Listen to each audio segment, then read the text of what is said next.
Chapter 36, Infiltration.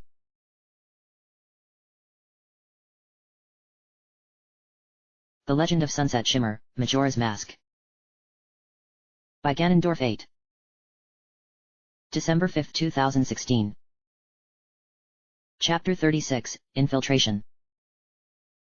Rarity. I couldn't believe it. The Zora known as Lulu turned out to be Rarity. Then again, perhaps I could believe it given her current attire. Rarity loved looking fabulous given her nature as a fashionista, and her gown definitely added to her charm, although the Zora features did make her appear more fish-like in comparison to being human. Still, this meant I had found 4 of my friends in Termina, Pinkie Pie, Fluttershy, Applejack, and now Rarity being the latest one. That only left Rainbow Dash and Twilight Sparkle unaccounted for. My first instinct was to walk up and give Rarity a hug and tell her that I had been worried sick, but that's when I noticed something was wrong. She was just standing there, emotionless, inattentive, as though her very reason of existing meant nothing. The Rarity I knew would be vibrant, full of life, eager to showcase her latest designs that she created, yet here it was like she was dead. I waved my hand in her face in hopes of getting a reaction, but she refused to budge and continued looking out at the sea. My next attempt involved walking up to her and saying hello, but the instant I moved a single step forward, she turned to face me. And that's when I saw her expression with my own eyes. It was an expression that pierced my heart and made me want to feel the same way. Rarity was sad and I was beginning to figure out what that reason was. She then turned to face the ocean once again and I knew there was no point in continuing since she would continue to respond with that expression. No wonder things felt so bleak around here. Since Rarity was portraying this Lulu character, that meant she was the one who laid the Zora eggs that the Gerudo pirates stole, and that's when a disturbing thought entered my mind regarding that. One of my friends had given birth to children. None of us were that old to be doing something like that. The thought made me want to throw up given what we were taught in health class about the drawbacks of having kids early in life. It tends to ruin your life if you have children before becoming an adult. If Rarity, the one I've come to know, knew that she was a mother in this world, she would decry it as being a scandal aimed at destroying her career. I then began having thoughts at who the potential father could be and I shook my head immediately of that notion. If the father of Rarity's eggs is who I think it is, things are going to become very awkward in the future. Princess Twilight bopped me on the head. What are you thinking about, Sunset? I know why she looks so sad. I answered. It's because her eggs have been stolen. You figured it out, too. Yes. Twilight answered. Even though we're looking at Rarity, we must remember that she is someone completely different. In Termina, she gave birth to a number of eggs that were her pride and joy, but now that joy has been taken from her thanks to those pirates. Until those eggs have been returned to her, she will remain in her current condition with no signs that she will ever get better. How could those pirates steal innocent children? That's a question we don't have an answer to yet. I walked up to Rarity and felt compelled to hold her hands in my own. She tried to look at me with her eyes but turned away and resumed looking at the ocean. I then turned to look in the same direction in hopes of getting an answer, and all I saw was the Great Bay Temple situated far out into the ocean. What would compel Rarity to constantly look at a place that no could access according to what Double Diamond mentioned? Speaking of him, he said that the temple was protected by a guardian among the Zora. Was Rarity the guardian? I doubted if she knew that, yet was it true? Knowing that there was nothing else I could do for her, I let go of her hands and walked back towards the entrance I came out of. I noticed an owl statue tucked away in a corner nearby yet my mind was too fixated on trying to figure out what could be done to help Rarity feel better. At that moment, the sound of a cuckoo echoed all around, signaling the beginning of the final day in this cycle. Dawn of the final day, 24 hours remain. We need to enter the Gerudo fortress. Easier said than done. What do you mean? If what we heard was correct, getting in there through the front door is impossible. There has to be a way to get in there. Princess Twilight began to think of something but she shrugged her shoulders after a few minutes. No matter what kind of scenario I consider as an ideal plan, none of them will work because we don't know what lies inside of the fortress let alone being able to get past the front door. I'm surprised the Zora don't know more given they live around here. They aren't fighters. Twilight said sadly. The Zora are a peaceful race who enjoy swimming about in the water and wanting to express themselves with music. With the sole exception of Thunderlane, none of them have what it takes to take on the Gerudo in a fight. Her Highness then started thinking again before coming up with a theory that proved to be rather disturbing. I believe the Gerudo are in control of Great Bay despite it not being that obvious from what we've seen. Since they know the Zora don't fight, they can get away with pretty much anything without having to worry about retaliation. What I don't get is why the Gerudo would have so much security inside their fortress. Who says they do? I think it's pretty obvious. Princess Twilight rubbed the bridge of her nose, although it looked like she was about to slap her forehead. Guessing something like that will only lead to defeat, Sunset.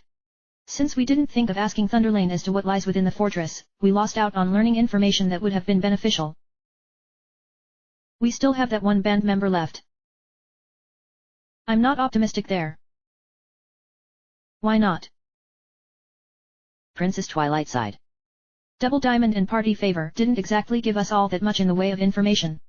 In fact, they were more focused on performing at a concert that isn't even going to happen as opposed to the missing Zora eggs. I don't think the remaining band member, this Evan character, will be of any help. We might as well try, I said. Looking at Rarity one last time before lowering my own head in sadness, I entered Zora Hall only to notice a group of Zora running about like something serious had just happened. None of them noticed me, for that I felt relieved, and they headed off towards the door I hadn't entered, only to be stopped by someone who seemed to command a powerful presence when they silenced the others. Who do you suppose that is? I can't tell from here as they are too far away. I think I recognize who it is, but the Zora qualities are making it difficult. We'll wait for that assembly to scatter before we go in, I said. The group of Zora were arguing over each other and uttering words so loud and quickly that I couldn't make heads or tails as to what they were saying, yet the one who had stopped them ordered them to continue searching and not to come back otherwise. I had a feeling the Zora was telling them to find and bring back the eggs, yet why do so now and not sooner? Guess we know what they're doing over there, I said. Princess Twilight nodded. They must really be desperate now to get those eggs back if the entire tribe is looking for them. If the one giving orders had hoped for secrecy, that option has long since gone. I assume that must be the band leader over there. Are they in charge? I'm not sure, Sunset. Do the Zora have any kind of hierarchy? Yeah, I answered. They have a monarch who rules over them and makes decisions, but so far we haven't seen anyone like that around here. Maybe these Zoras don't have a ruler in the traditional sense and instead choose their leader based on certain qualifications. It certainly was different compared to the Zoras I encountered during my previous journey.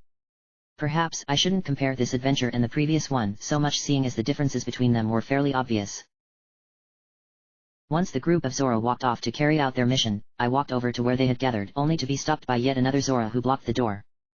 Unlike the previous two who had gotten in my way, this one wasn't as kind and instead berated me for making Evan worry so much. I could have explained that I hadn't been here before and was trying to find my way around, yet that would have earned me some ridicule since I was supposed to be one of the Indigogos. I could hear the sound of someone playing a piano on the other side of the door, although the music was occasionally interrupted by the sound of yelling, most likely coming from the same person playing. Whoever they were, they sounded like they were about to go on a rampage throughout Zora Hall.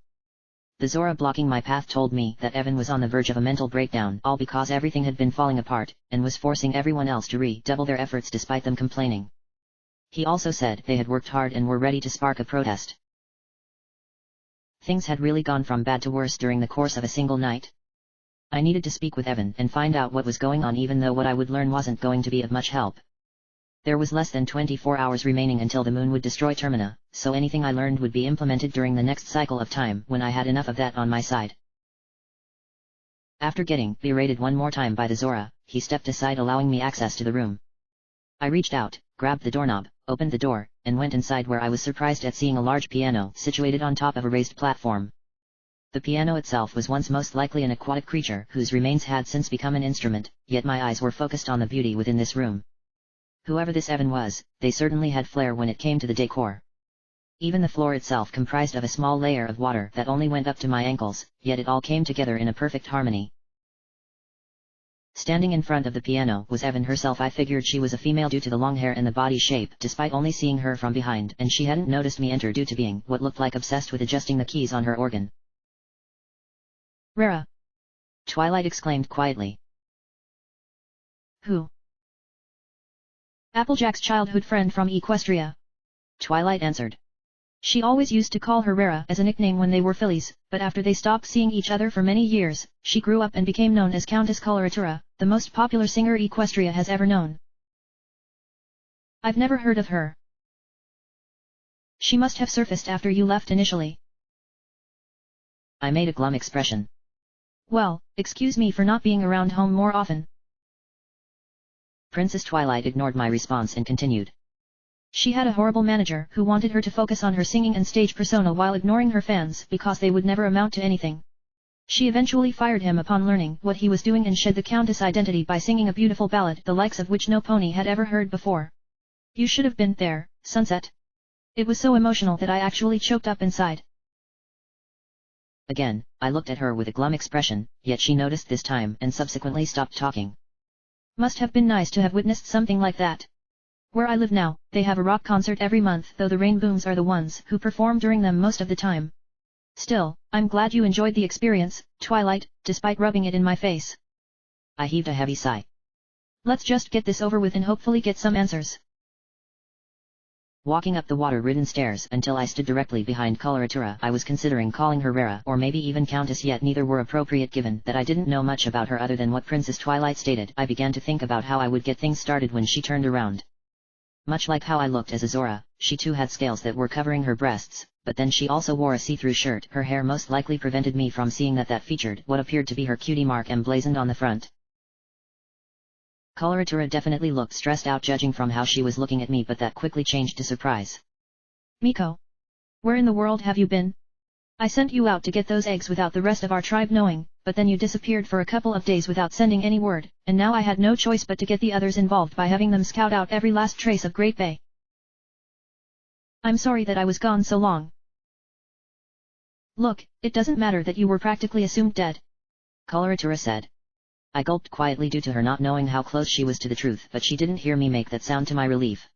I know getting the others involved serves as an insult since you were specifically asked by me to get them back, but I feared that perhaps the pirates proved too much for you. She then began checking me out either because she thought I had the eggs or thought that I was different. Have you gotten thinner, Miko? I like it. I always said you needed exercise to drop that weight given how peaceful it's been until this incident. I tried looking away out of not wanting her to know the truth, but I found it difficult given she had such a piercing gaze. Eventually, I closed my eyes and hoped that would be enough to get her to stop staring, but when I opened my eye briefly, she began walking around me, peering at different parts of my body, and shaking her head on occasion.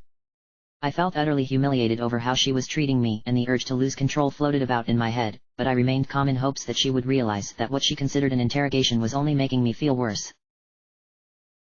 She refused to stop, and so I had no choice but to let her know. Do you mind not doing that to me? Sorry, Miko. Coloratura said sheepishly. I wasn't trying to make you uncomfortable or anything. I beg to differ. I was looking to see if you had found the eggs. Did you get them back? My eyes opened wide with shock. You could have just asked without looking at me like I was some kind of freak. I was losing my temper, so I began my breathing exercise in order to calm down and approach the situation through a more level-headed lens. I'm sorry for raging out on you like that, but you were making me feel humiliated. No, I was at fault for doing that. To answer your question, I don't have the eggs. Coloratura's face suddenly fell like she was crestfallen upon hearing my words. Oh. You couldn't do it, after all.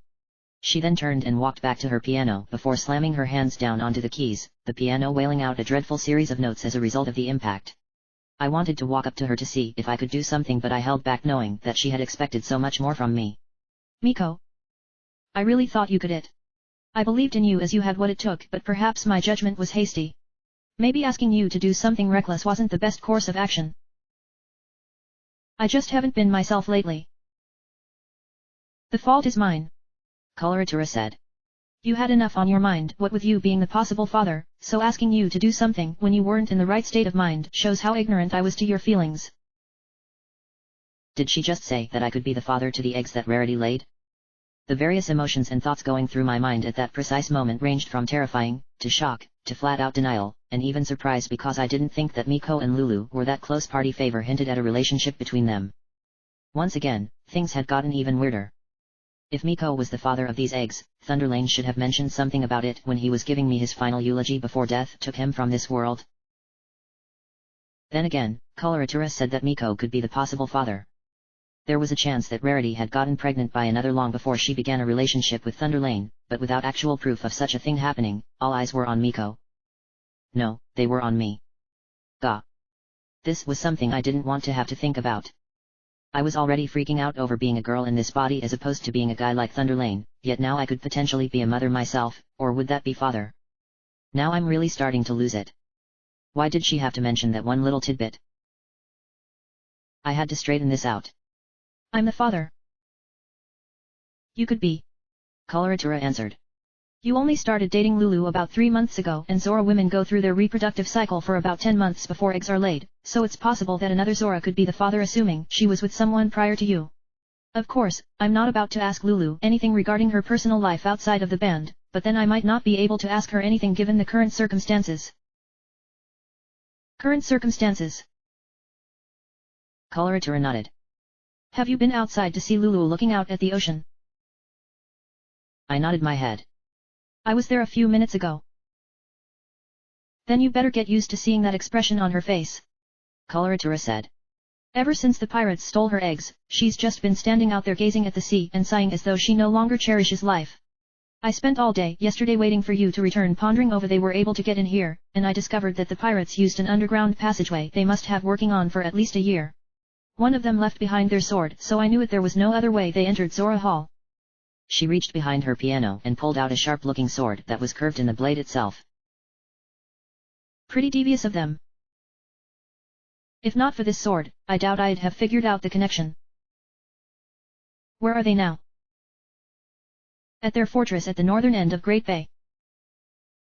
Then that's where I'm going. You'll never be able to get through their main entrance, Miko. Coloratura said. Those doors are impenetrable.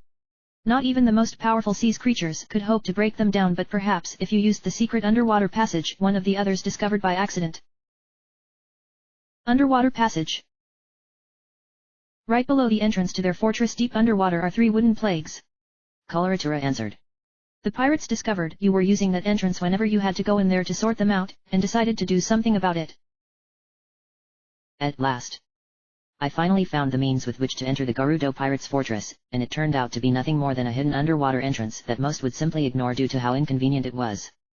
Yet, something was bothering me about this sudden revelation. Why would the Gerudo intentionally block the one access point to their fortress that could be abused by Thunderlane or any other Zora who thought of sneaking in that way? It just didn't make any sense. Were they trying to fix a flaw in their defense system, or was it because they wanted someone to sneak through? Were they anticipating my arrival? If they were, then I needed to make sure that I was prepared for them. While I had no doubts about my fighting abilities, the pirates had much more experience and that gave them the overall advantage. Unfortunately for me, this information wouldn't be helpful at this point in time. With less than 24 hours to go, any attempt at a rescue would be utterly pointless. I'd need an entire 3-day cycle in order to rescue the eggs and deliver them to Coloratura, but that brought up another problem. She asked me if I had the eggs, implying that she wanted me to bring them to her, yet Daring Do the other night asked me to bring them to the tank she had prepared in her laboratory so the eggs could hatch in the proper conditions. I needed to see if Coloratura knew the answer. If I had gotten the eggs, where would they need to go for hatching? The Oceanside Laboratory. Why not here? Zora Hall doesn't have the adequate location. Coloratura answered. Even the water around here has gotten warmer. The only place where the water is at the normal temperature is at the Oceanside Laboratory, courtesy of the professor who lives there. I'll get those eggs back. You don't have much time, Miko. Coloratura said. We're supposed to be leaving for Clock Town late this afternoon. If you don't bring the eggs to the professor before we have to leave. Look, I'm going to have to be honest with you for a moment. She began breathing in and out slowly as though she were trying to prevent herself from losing control of her emotions, and I couldn't help but see a kindred spirit. We need those eggs safe so Lulu can get her voice back. We've grown accustomed to life in a peaceful sea. That's why the pirates attack us frequently, because we aren't able to fight back against them. Would that make me an exception? Coloratura nodded. Yes. The only one among the Zora tribe who is still able to go to blows with those wild pirates. it is you, with the blood of Zoran heroes flowing within you, the one whom we rely on in times of great peril. That's quite the pressure. If not for you then we'd be at their mercy. I was about to respond back when my brain sent me a signal regarding something Coloratura said. She mentioned that the band was going to Clock Town later on in the day, most likely to perform there as part of the celebration. Yet, why would she mention that? Did it mean she wasn't aware of the concert's cancellation from Miss Pommel, or was there something else she wasn't sharing? Before I plan on my next move, perhaps an inquiry was in order. You mentioned the concert just now. We're still preparing for it. How? I know things are bad, Miko, but we're going to pull through provided you succeed. Coloratura answered. I'm still keeping Lulu's problem a secret from the other band members, but it hasn't been easy since they constantly ask every few hours. They've all been looking forward to our Carnival of Time concert. And I can't tell them it's cancelled cause Lulu can't sing, can I? We'd have a riot on our hands. Aha. Aha what? You said the concert would be cancelled because of Lulu's problem. I answered. Yet it's been cancelled because of something happening over at Clock Town. I'm not sure of all the details, but I do know that we're not going there. Coloratura blinked at me a few times. How did you know what Mrs. Toto told me through private conversation? I thought no one intercepted the message she sent from in town given how secretive we were. I could tell she was beginning to grow suspicious. Miko. There's no way you could have known about that. I'm not accusing you of anything, but it's rather strange that you know about my conversation with our manager, considering you were supposed to be getting the eggs back. Lucky guess. I suppose so, but still I am curious about it. I should probably get going. Before you go, I should mention something else. Coloratura said. When you do find the eggs in the fortress, you can't just pick them up and carry them around in your hands like they were rocks. They are delicate and should be transported in a container so that they don't sustain any kind of damage. Empty bottles would be a perfect container, although no one around has any due to not having any need for them. If you bring some empty bottles with you, you can use them to scoop up the eggs and carry them around. One bottle can only hold one egg, so you can never have too many empty bottles. I've got at least 3 bottles. That won't be enough. How come? Lulu laid 7 eggs. Coloratura answered. You need 7 empty bottles to rescue them all in one attempt, otherwise you'll have to go there more than once, and I doubt they would be willing to let you go around their turf multiple times. By the way, remember what I told you about those beavers? I nodded, knowing this thanks to that one Zora I ran into outside who mentioned it earlier. Good. I won't have to repeat myself. Those beavers love hoarding bottles since they're obsessed with them, but they won't share with us. I recommend paying them a visit, as you'll need as many empty bottles as possible before going to the fortress. I'll do my best. Remember, you have until this afternoon to get them back. Coloratura said. If you're not back with them by that time, well, I don't need to explain what will happen, as I'm sure you get the idea. Even though I didn't want to disappoint her, I wouldn't be able to retrieve the eggs before the end of the day. There simply wasn't enough time for me to go into the fortress and rescue all of the eggs. Not even slowing down the passage of time was enough, since it was so late within this current cycle of time, and that meant doing other things before resetting time and making a proper attempt.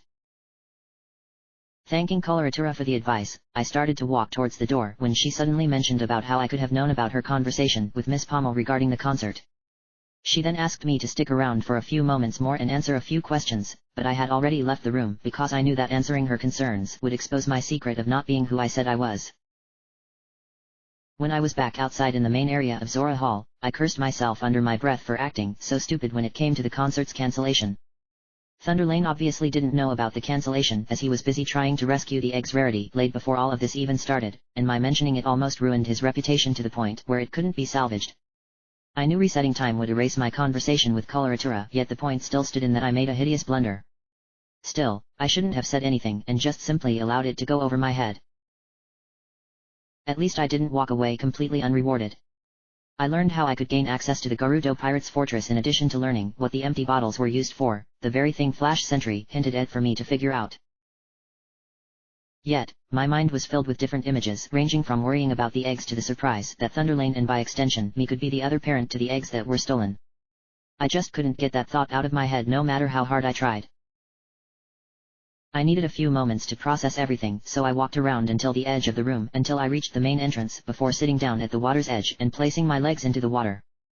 Once my body started relaxing courtesy of the water flowing around my legs, I began thinking about everything that had happened up to this point.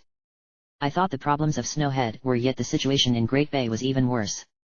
Not only did I have to save a batch of unborn children, but I also needed to figure out why the water had gotten warmer than usual and what Starlight had done with the guardian of this region. Yes. I knew Starlight was involved as it had become a popular trend, yet what she did remained unknown. Princess Twilight finally broke the silence. That was certainly an awkward conversation. I know. I just can't believe that I could be the parent of Rarity's children. That's not what I meant, Sunset. Sorry, but I just can't get that image out of my mind. You really shouldn't let it get to you, Sunset. Twilight said. I mean, I know it was weird hearing Rara say it like that, but you have to remember that you're only assuming the life that belonged to Thunder Lane. Whatever he did, you're just continuing it for him, including the more unusual aspects. She had to roll her eyes, which I immediately noticed, but I couldn't muster up an appropriate response. Just ignore that fact, otherwise you'll become obsessed with it, and we both know what happens when you become obsessed. I sighed. Yeah, I guess you're right. There you go. What's our next move? We now know how to get inside the pirate's fortress, so we can do that anytime. Twilight answered. Unfortunately, time isn't on our side right now, and you also don't have enough bottles to rescue the eggs in one sitting. I'd say it will take at least an entire day along with several hours of the next one to rescue those eggs. This is especially true since you only have 3 empty bottles on your person. Unless I can get more of them somewhere, I'll be making multiple trips regardless. Yes. Twilight said sadly. I doubt the Gerudo will let you roam around their fortress more than once. That will make things harder for me. Guess we've got the rest of the final day to come up with some plans. One thing is still bothering me. Again with the parent thing. No, not that. I answered. I'm curious as to why the Zora never noticed the tunnel that the Gerudo used to enter Zora Hall without being detected. If they had discovered it much sooner, the eggs would never have been taken away and Rarity wouldn't be in her current state of mind. If you're thinking we should use that tunnel, I doubt it would work. Why not? I'm sure they would have caused a cave-in down there so as to prevent anyone from following them. Twilight answered. I know that I don't have an actual answer, but I'm certain that's what happened once they acquired the eggs. I had thought about using the tunnel provided that it was still accessible, yet Her Highness was probably right in that the pirates had sealed it up to ensure no Zoras would be able to follow them.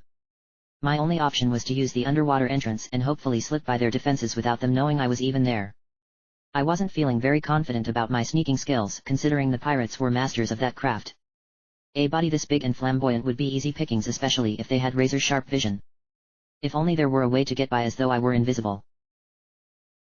Unfortunately, I had no means of becoming invisible, so that idea was effectively pointless. I also realized that no one else at Zora Hall would be able to provide me with any information, as they were more concerned with getting to see the Indigogos performing on stage before leaving for Clock Town. Perhaps coming to Great Bay this late during the current cycle of time wasn't my best idea. I needed plenty of time with which to do everything I needed. The idea of only being able to accomplish a small amount felt gut-wrenching. Getting back up, I jumped into the water, swam back outside, and continued until I reached the shore before walking out of the water. Looking up at the moon, I began to contemplate as to whether or not attempting to rescue the eggs was a good idea. Time was definitely against me, yet part of me thought it was possible to rescue them, but that was my brain talking more than anything. My heart knew that such an attempt now would be impossible. Guess we should head back to Romani Ranch and see what happens there. We've got at least 11 hours to kill. That's what the Ocarina of Time is for. You really are upset over that parent thing, aren't you? It's not just that. I answered. I feel powerless right now because I can't go into the fortress and rescue those eggs with what little time I have.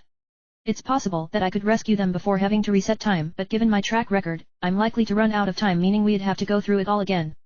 Twilight. Do you think coming here now instead of in the next cycle was a good idea? Princess Twilight sighed. I'll be honest, Sunset. You should have waited. Instead, you wanted to come here now because of a promise that you made with Applejack that you shouldn't have gone and done knowing what the consequences were. I'm proud you chose to focus on friendship, but at the same time it ended up being a problem. I'm not trying to shatter your confidence, as this was a good learning experience, but better judgment is needed in the future if we're to save everyone. Her Highness was correct with her words. I should have focused on the end goal instead of worrying about the likes of my friends. In Termina, they didn't know who I was, and that meant they weren't my friends. I had to accept that they were different people who had their own lives, yet I couldn't help thinking about them as being my friends as opposed to complete strangers. To me, they were my family, the ones who had accepted me despite what I did to them in the past. Changing my opinion just wasn't something I could do, no matter what anyone, even Princess Twilight, would say. Was I being stubborn? Perhaps, but I had to do things my way even if they were wrong. I'm sure Princess Twilight would understand my position were she to walk around in my shoes for a while, and yet maybe I should walk around in hers to see things from a different perspective. Either way, I was going to see Applejack and Apple Bloom despite not having a connection to them in this world. Grabbing my face, I pulled off the Zora mask, changing back to my human form, flipped back my hair and put the mask away. As I took out the ocarina from the pouch on my belt, perhaps spending some time at Romani Ranch would help clear my mind of so many distractions that were plaguing it. I then played the Song of Soaring before suddenly becoming enveloped by the giant wings that spawn whenever I played this song, and I began picturing the image of the ranch in my mind. How many rooms have we been in now? This would be our 7th. What is it going to take to find Fluttershy? The tall figure said, the tone in her tone showing that she had completely lost it. I can sense her aura in this direction, yet so far all I've managed to accomplish is getting more and more angry over how stupid this ancient temple is. The tall figure then pounded her fist into the wall, causing a large dent to appear, but it wasn't enough for her, and she continued pounding until that section came crashing down. I'm surprised you have remained calm this entire time. Is it because my words have caused you to assume a defensive measure? I've just been thinking. About what? Our existence. The small figure answered. Why do the two of us continue to exist? We're both representations of those who became us, either in a bid for more power or because they were forced into acquiring power without actually knowing what it would do. They have since cast us aside, leaving us nothing but shadows of the past that continue to linger instead of fade away. We exist because we've willed ourselves back from the brink. Have we though? The small figure asked. Have we really? The tall figure stopped her tantrum and began to think about what her companion had said. My words are true. When Sunset Shimmer changed back from being me, I felt lost and alone, trapped within an endless void of darkness with no hope of survival, yet I refused to remain that way. I couldn't rest until I had become the real person she was destined to be, no matter what cost I would incur upon myself. That's just how stubborn I am. You would risk your own life to assume hers. Sunset has lost her way by embracing friendship. The tall figure answered. Friendship, while a powerful force, merely gets in the way of even greater power. She could have that power if she cast aside the morals that have made her weak and shatter the chains that hold her down due to becoming nice. The tall figure then placed her hand on the wall and knocked her head against it before starting to cry, a revelation that shocked her companion.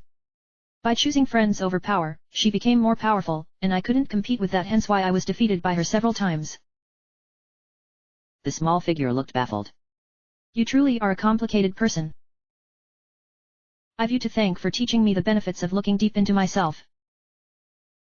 It's my way of repaying you for bringing back to life. While I still don't know how I did that, I'm not about to have regrets about it. The small figure nodded. I'll take it as a compliment. I have every intention of becoming the real Sunset Shimmer once again. The tall figure said. I'm not going to give up on that dream. I have to see this through to the end, even though it will no doubt cost me my life. I'm sure you have other reasons for wanting to become the real Twilight Sparkle aside from the knowledge you crave, but surely you can understand my feelings of wanting to do whatever it takes. Yes.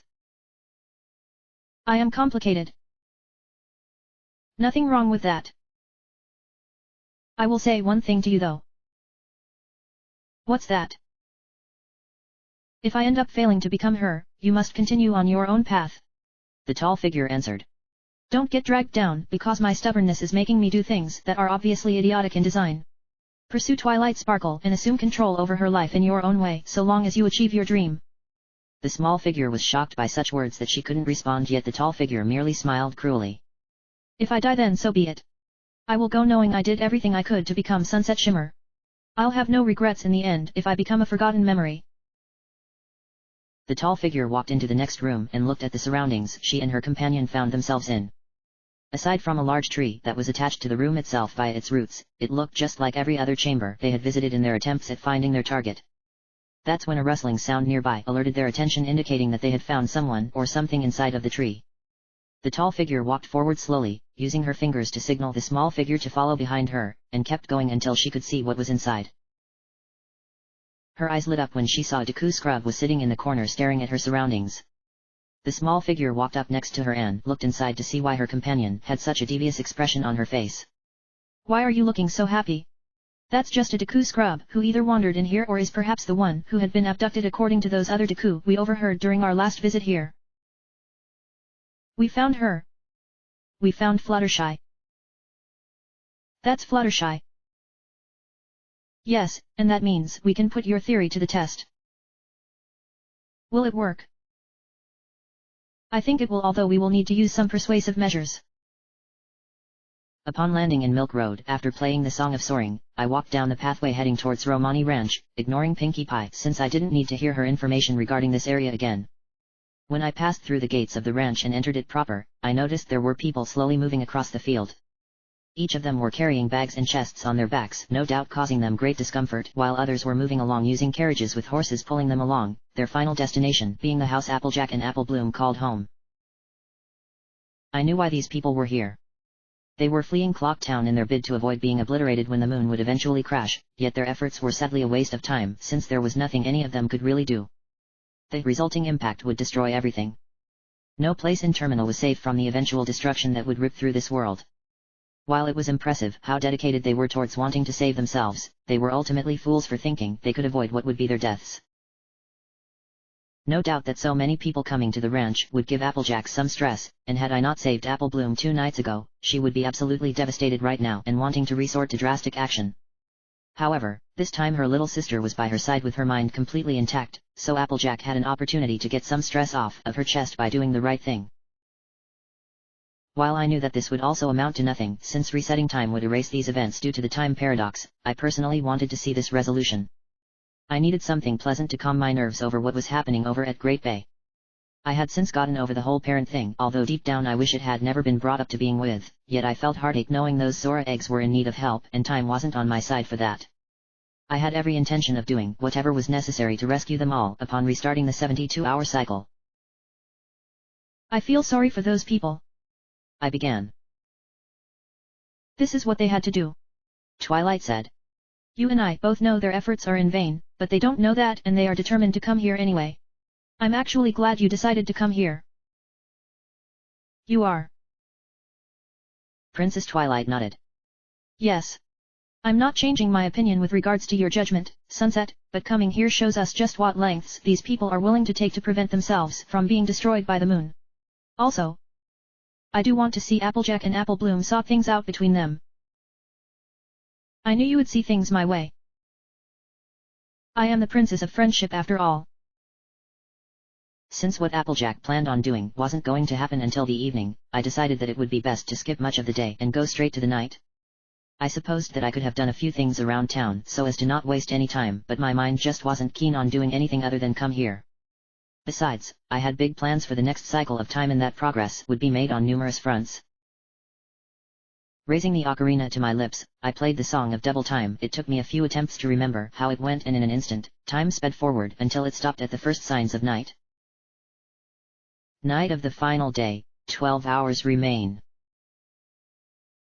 Right off the bat, the ground started to tremble and my first thought was that it was an earthquake, but then I looked up and realized it was the moon that was causing the tremors due to how close it was getting. While everyone else probably didn't know what to make of the situation courtesy of the time paradox, I was reminded that I had seen this happen plenty of times. The more I witnessed this scene of the moon getting close, the more my heart wept over how much anguish I felt. Walking up until I reached the house, I needed to take a moment to figure out where Applejack and Apple Bloom would be. In the end, I figured that they would be in the barn as opposed to the house. No doubt Applejack wanted a quiet place as it was filled with fleeing townsfolk. I walked over to the barn, reached out for the knob, opened the door, and walked inside before closing it, and witnessed the two Apple sisters standing near a cow. Apple Bloom was constantly looking at what Applejack was doing out of curiosity while her big sister suddenly stopped what she was doing upon seeing me. Oh. Good evening, Sugar Cube. Applejack said. I said that I would be here. I said, walking up to the sisters. I had a feeling I'd find you two in the barn. The house had gotten a mite noisy what with all them people common here. Why did you invite them here? Applejack sighed. That wasn't my intention. In fact, I didn't even know about it. The mayor sent me a message early this morning indicating that the ranch was to be used as a safe haven for those flee in town, and so I had to get everything ready for the influx of people we received. Romani helped deal with the more rabble-rousing troublemakers, otherwise I would have lost my mind trying to deal with them. I saw them walking up this way as I arrived. They brought whatever they could, leaving behind a lot of memories. Applejack said. She then picked up a bucket near her feet, looked inside of it for a few seconds, placed her finger in it in order to check the contents, and put it back down before shaking her head. I heard this from the people as they arrived. It's terrible. They said that a huge moon is going to crash down onto Clock Town later tonight. I wonder if we'll be alright here. Actually, that's a lie and I feel bad for saying it. I know. We're not safe here, either. The people came here thinking they would survive. Nothing's gonna survive when that thing hits. Yet that's what they believe. I'm all for believing in things, Sugar Cube, but I'm being honest by saying our chances of survival are slim to none. Applejack said. I'm no expert on these things, but that's the feeling I get and it's something I wish I weren't feeling right now. The people need to stay positive and spouting out bad things would only get them in a tizzy, so that's another reason why I wanted to speak with Romani here in TA Barn. Crimea. But that's how life goes, I guess. Applejack said. There are some things in life y'all can't change no matter how hard you try. All you can do is just accept them and hope that everything will turn out okay in the end. I wanted to tell her that she was wrong and that you could change the outcome of something, but I decided to keep quiet. She was already feeling stressful what with having to deal with a large number of refugees coming over from Clock Town, and mentioning my ability to travel back through time would only make her even more agitated. Besides, I doubted she would believe that I could manipulate the fabric of time to a certain degree. All I could was just let her assume that her words were true and hope that she would see things different when the time came. Applejack then said she needed to take off something outside and would be gone for a couple of minutes, so she asked me to keep an eye on her little sister until she returned.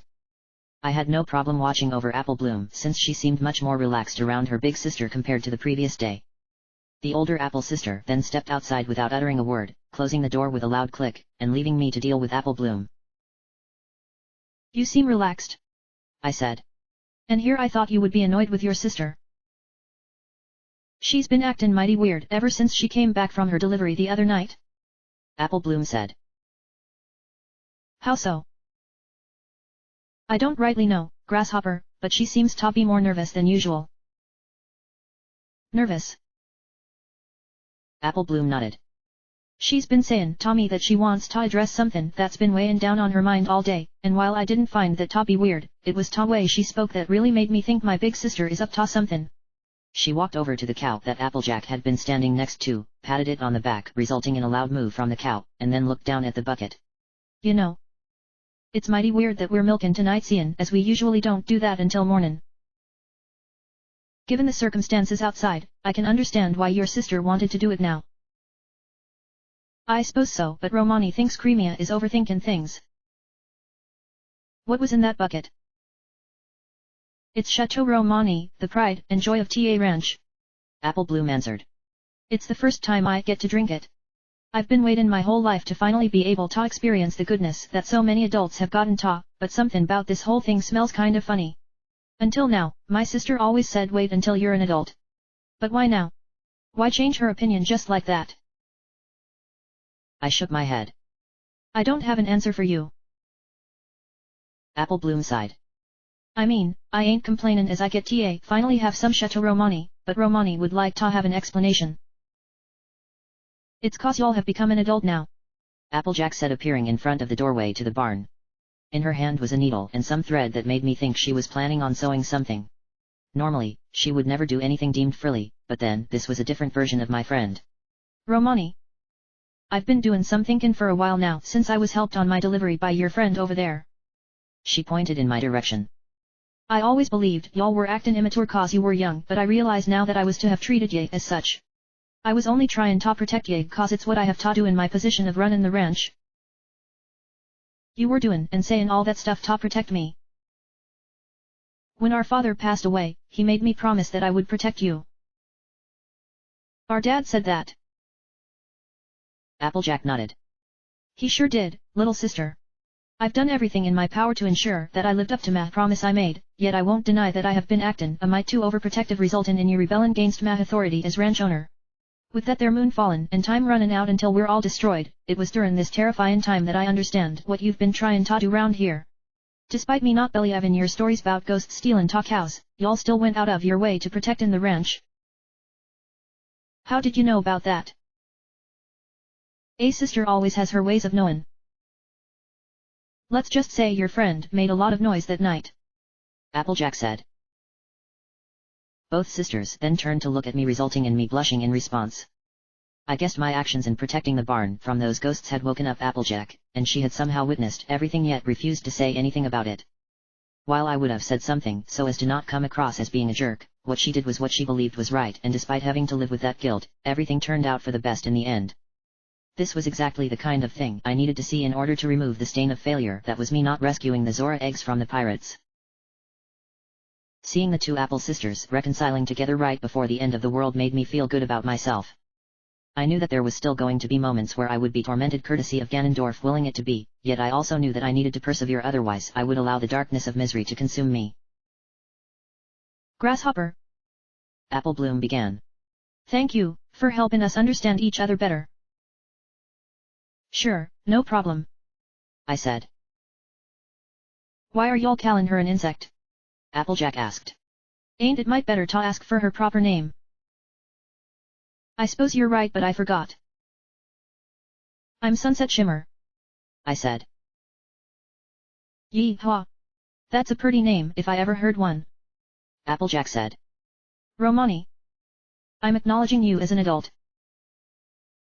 Then, does Romani get a mask, too? Apple Bloom asked.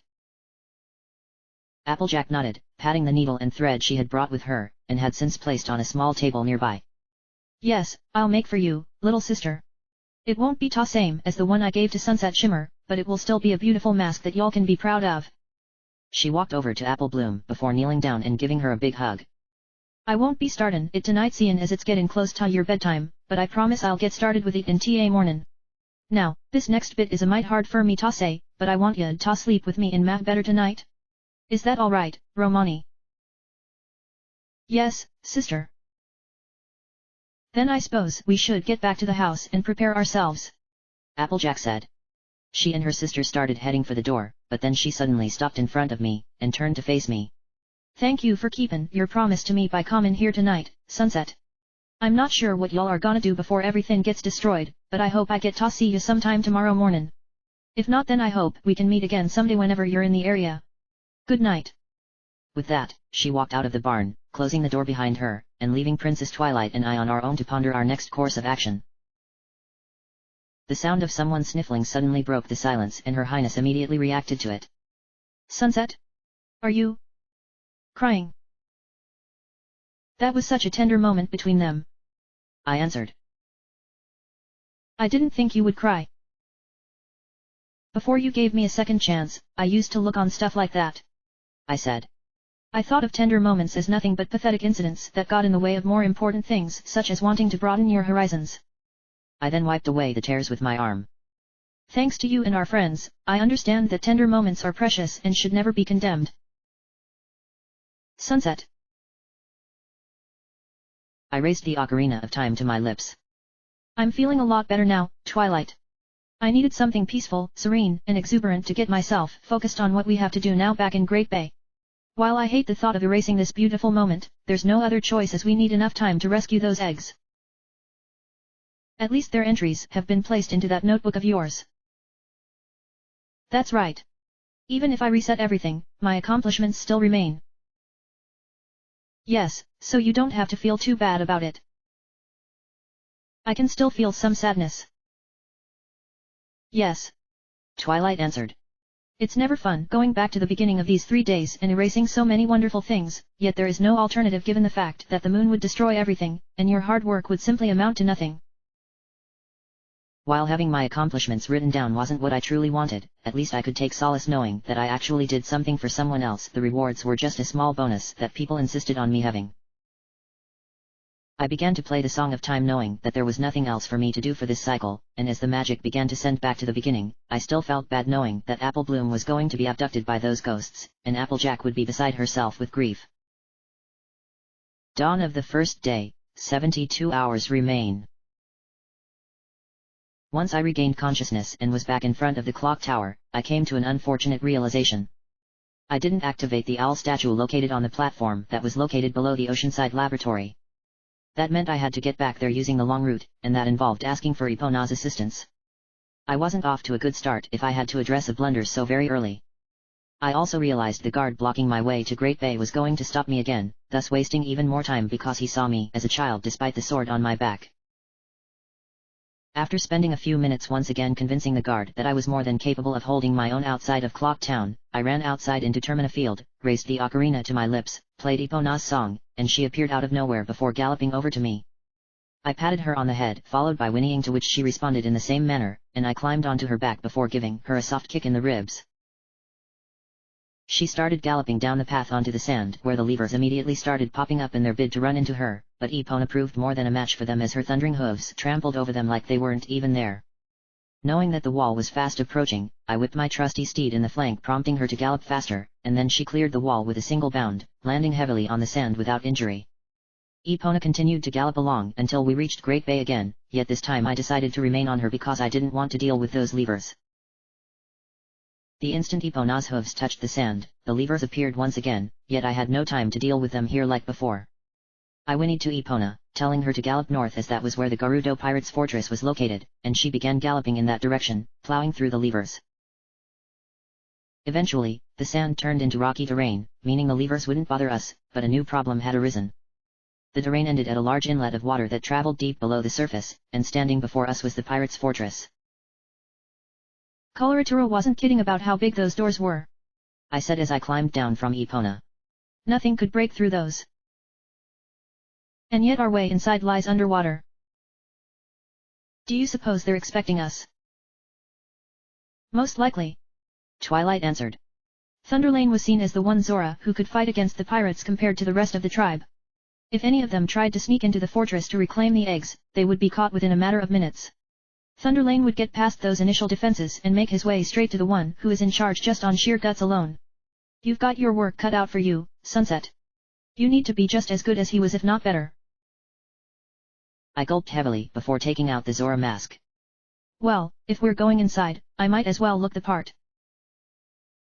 Before you change, I suggest playing the inverted Song of Time. Good idea. We need all the time we can get. Putting the Zora mask down, I raised the ocarina to my lips, and played the inverted Song of Time. At first, I didn't feel anything when the magic of the song began to take effect, but it soon became apparent that something had happened since the birds flying above me began moving a lot slower than usual. Satisfied that I now had enough time, I moved several steps to the right. I didn't want to scare Epon out of her wits by changing forms right next to her and placed the Zora mask on my face. The transformation began in earnest as I squatted down, clutched my face, and prepared for the eventual scream. It happened sooner than expected. Upon becoming a Zora, I began to walk forward into the water, but not before whinnying at Epona to let her know that I would be quite a while. She whinnied in response, raising her front hooves to show that she wished me good luck, and I continued onward until my feet were no longer feeling the ground beneath them. From there, I began to sink down to the bottom of the ocean, and upon landing on the ground, the first thing that caught my attention was 3 pieces of wood that featured skulls. Were these meant to be a warning to scare me away? If so, then the pirates were doing a lousy job. I walked over to the rock face and began to touch each piece of wood in hopes of figuring out which one was hiding the secret passage that would lead me inside. Each one felt identical to one another, so I needed to concentrate really hard. One thing I never noticed before was that my hands had skin in between each finger. It felt a little strange having webbed fingers, but I supposed it came with the territory of being an aquatic creature. The same was true with having gills and scales. I began getting frustrated. Gah! Which one is the one I need to smash? I've been thinking about that as you were checking them. And it's the middle one. How do you figure that? Notice how there are bubbles coming from beneath that piece of wood? Twilight asked. Either Thunderlane placed something there as a means of reminding himself that this was the entrance, or the Gerudo have prepared a trap. In either case, you need to remove this obstacle in order for us to proceed. Do you think using the martial arts skills Thunderlane would work? Princess Twilight shook her head. These wooden boards are much too thick for a simple attack. No, you'll need to swim at it really fast and hope you have enough speed to break it, otherwise you'll get hurt. I suggest getting as far away from it as possible before making your attempt. Following Her Highness' advice, I began moving backwards until I was roughly a few dozen meters away from my target. Once I had steeled myself accordingly, I lifted my legs and began to swim straight for the wooden board. My eyes were closed because of not wanting to witness the impact. When I collided with the wood, it broke into several pieces that began floating upwards to the surface, and where it was, a new path had been revealed. My first reaction was to stop myself from shaking, since the collision did knock the wind out of me. Was this a normal thing for Zora to do? If so, then this wasn't the last time I was going to have to use my body as a living projectile. Once I had regained my composure, I thought about swimming down the passageway, but instead I opted to just simply walk. Who knew what was awaiting me at the other end, so swimming headlong into danger would be utter stupidity on my part. The passageway was a lot longer than I thought it was, yet I was amazed at how well it had been crafted. I knew it had been constructed by Zora hands, or fins in this case, as several markings on the walls looked like they had been struck by powerful fins, yet if I were a Gerudo, I'd make sure no Zora could use this passageway by either blowing it up, sealing the other side so as to prevent anyone from getting further, or placing some kind of creature that couldn't be defeated. It was as though the Gerudo were practically begging for someone to come along and enter their fortress, more like a personal invitation. I suddenly stopped and cupped my hand around my ear. Twilight? Do you hear the sound of engines? Princess Twilight nodded her head. That could mean anything, although if I were to take a guess, that's the sound of several boats. We need to be careful, Sunset, as we're heading into unfamiliar territory. Watch your back at all times and use your skills accordingly. I nodded slightly and walked onward, the passageway suddenly becoming a slope that led upward towards the surface. Upon getting out of the water, I was met with a surprising sight that made my body feel cold. A massive metal-plated fortress stood in front of me, and judging from how many turrets could be seen jutting from several walls, the Gerudo were serious when it came to protecting their territory from invaders. The engine noises turned out to be several motorboats, each had a pirate armed with a spear standing in it, moving around a large body of water. One thing that stood out with their formation was that there was a large gap between the first and fourth boats, and if I were fast enough, I could use that gap to my advantage, although it depended on how far they could see things. If they spotted me, I'd be captured in an instant. Much like what I experienced in my previous journey with the Gerudo's fortress, going through this one required stealth. Do you think those pirates can see us from here? Princess Twilight shook her head. We're on a high elevation, so we're safe, but I'm guessing they can only see things directly in front of them. If we're going to continue further, we need to find another way in. She then pointed towards an entrance located further up that could be reached by a catwalk, but there appeared to be no way of reaching it. If we can reach that location, we can slip by their defenses and infiltrate the inner area. Where would another entrance be? Underwater. I slapped my forehead. I should have known. Wait until that large gap between those two boats before you jump in, Twilight said. If you jump too soon or too late, you'll be spotted instantly, and while you might think you can fight them, this is their fortress, so they can easily call in reinforcements from who knows where to overwhelm you. Wouldn't the sound of something splashing in the water attract their attention? If you're convincing enough, you could make it sound like a fish had jumped out of the water. And if not, I don't think you want to know. Her Highness was right. I didn't want to know what would happen otherwise. I quietly shuffled my way forward until I was standing at the edge of the ledge, and looked down at the boats as they were circling around the body of water. Judging from the width of the boats, not to mention how much space each one had, it felt like it was possible for me to jump onto one of them and allow it to carry me to wherever it was I needed to go. Unfortunately, doing that would risk me getting caught. If only there were a way for me to use those boats without being spotted by the occupants. It would certainly make things easier for me. As the third boat passed by with the fourth one approaching from a distance, I made my move and jumped into the water before sinking down to the bottom. There were a couple of treasure chests scattered about that made me wonder who even put them down here in the first place, yet I was more focused on schools of skullfish that were swimming around nearby, most like serving as additional guards, though I doubted the Gerudo even knew of their existence. Princess Twilight then perked up. Look at the size of that massive grate. I looked up and saw that she was right. A large tube was sticking out of the wall and was covered by a grate that was begging to be moved out of the way. I think we may have found ourselves the entrance we need to progress, yet where do you suppose we can find a switch around here? It probably wouldn't be underwater, as that would be too easy. Somewhere on the surface. Yes. Twilight answered. That means you'll need to slip by the pirates and activate the switch. If the switch I needed to press was somewhere on the surface, I would need to raise my head out of the water long enough to be able to see it, and ensure that the pirates don't spot me doing that. Before doing anything else, I picked up a nearby metallic rod, slammed it into the ground, and began making a mark so that I could find this location again without having to waste any time looking for it. The mark didn't need to be anything fancy. I went with a typical X-shaped formation, but I was surprised at how easy it was to lift the metallic rod given how dense it was. When I finished making my mark, I tossed the rod aside and began swimming up to the surface, making sure to keep a close eye on the boats as they traveled around the perimeter of the water's surface. The idea was to wait for that gap between the two boats, poke my head out of the water, look around for signs of a switch, and duck back down before anyone notices me. The one problem with my plan were the schools of skullfish that swam about in the depths of the water. One such group had chosen to follow me, believing that I was some kind of tasty snack, and I needed to get rid of them, otherwise they could force me to the surface where I would be exposed to the watchful eyes of the pirates. They began nipping away on different parts of my body such as my fins, and I shook them off by flapping my arms only for them to repeat the process. Regular attacks wouldn't work as that required me to have both feet on the ground, but then I remembered the electrical barrier I can create using magic. Closing my eyes and concentrating, the barrier appeared around my body, and the skullfish instinctively went for me, not realizing what they were running into. As each one fell to pieces after receiving an electric shock, I couldn't help but feel bad for them. It wasn't their fault that they lacked intelligence and instead relied on instinct, but they could have just swam away and left me to carry on. When the last one was defeated, I turned off my magic barrier and resumed swimming up to the surface. As the fourth boat sailed by, I waited a couple of seconds before raising my head out of the water. Can you see anything? Not yet. I answered. There's not really all that much to see other than the cliffs that surround much of this place. The Gerudo are probably fortunate then. Why would you want to praise them? Think about it from a strategic standpoint. Twilight answered.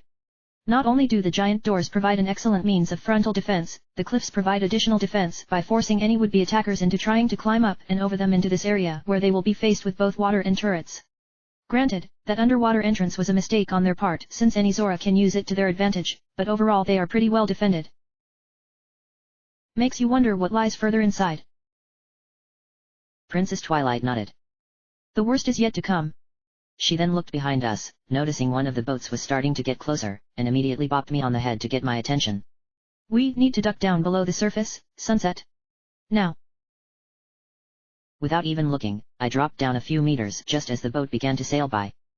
I thought for a moment that when the boat stopped for several seconds, the pirate was going to look down in order to see if anything or anyone was down there, but I was relieved when the boat continued onwards. There was no time to go back up and continue searching for the switch as the next boat sailed along, forcing me to remain underwater until the gap came up again. Several minutes passed and the gap between the boats happened again, so I immediately raised my head above the surface and continued to look for a switch. Other than the walkway that lead up the side of the fortress, nothing else really stood out aside from a small catwalk almost hidden away from view on the far side of the water. I squinted my eyes in hopes of seeing anything that looked suspicious over there, and sure enough, I could barely make out what looked to be a switch. Why would they put something like a switch all the way over there knowing someone was bound to press it? Sinking down slightly below the surface, I began swimming forward. Okay, Twilight. I think I may have found the switch we need. Really? Where is it? At the far end of this outside area. Princess Twilight blinked in surprise. What possessed them to put a switch to an underwater entrance on the opposite end of their fortress? If you want my opinion, they either didn't think this through very carefully or it was intentional in that they know someone will come along trying to find it. I'm going to go with the latter on this, I said. It was much easier swimming underwater knowing exactly where it was I was supposed to go, and of course, you couldn't go wrong with swimming like a dolphin. I knew I had to be serious yet I couldn't help having a little bit of fun. Eventually, I reached the side of the cliff where the catwalk was situated, and I began to feel for it so as to not be spotted by the pirates. It should be somewhere around here, Twilight. Be quick, Sunset. Knowing that I had mere moments before the boats would pass by again, I felt the edge of a ledge through my webbed fingers, grabbed onto it, and pulled myself out of the water before walking up the catwalk. It stopped at a large switch that I recognized from Snowhead Temple, yet I was more concerned with the boats. Each of them sailed past, although none of the pirates could see me standing up here. So long as I didn't fall down into the water, I would be safe and could plan my next move accordingly. I walked up to the switch. Why would they have a switch that can only be used by a Goron? Perhaps as a measure with which to keep any Zoras out. Guess I'll have to switch forms. Wait. Princess Twilight exclaimed. Remember what happens when you put on the Goron mask? You stumble about for a few moments before the transformation is finished. If you tumbled into the water and became a Goron, you would instantly sink to the bottom and drown. Then what am I supposed to do? Do you remember that trick in Snowhead Temple where you switched seamlessly between your Goron and Deku Scrub forms? I nodded my head. I remember, though it did feel weird. You need to do that again, Twilight said. Only this time between your Zora and Goron forms. While I didn't like the idea of switching between forms without becoming a human in the process, it was a necessary evil since otherwise changing into Darmani would result in an unfortunate plunge down below. Taking out the Goron mask from behind my back, I placed it on my face despite some hesitation on my part, and the magic immediately began to take hold, although it felt more like a vibration than anything else. I couldn't feel it happening, but my Zora body slowly changed into that of a Goron until I had finished the transformation. As I came to, I didn't know what to think. Switching between forms like that just didn't feel right, and yet I knew it was going to prove invaluable later. Jumping onto the switch, I curled up into a ball. I'll admit that I missed becoming a Goron. What with their love of rolling around, jumped up into the air, and came crashing down onto the switch moments later. Far off into the distance, the sound of something moving underwater through a creaking sound indicated that the way forward was opened. It shouldn't take long for me to find the exact location down below, since I did take the liberty of placing a marker down there for this kind of emergency. I took out the Zora mask and put it on my face, the weird vibration effect happening to me all over again, but when I became a Zora again, something hit me in the back of my neck with a lot of force. Wincing slightly, I reached behind my neck and pulled out what looked like a tranquilizer dart before holding it in my hand. Where did that come from? I don't know, I answered. But whoever did this has excellent aim. Sunset? Are you alright? You seem to be getting woozy. The dart. It's filled with some kind of knockout drug, I answered, stumbling about a little in the process. Twilight. I'm losing consciousness. My entire body went numb and I fell off the catwalk into the water below before my body floated up to the surface. I was completely helpless in the water as Princess Twilight looked on as the boats started making their way over to me. When the nearest one reached me, the Gerudo standing in it laughed as she pulled my unconscious body out of the water and onto her boat. I was now at their mercy, a prisoner of the pirates. End of chapter.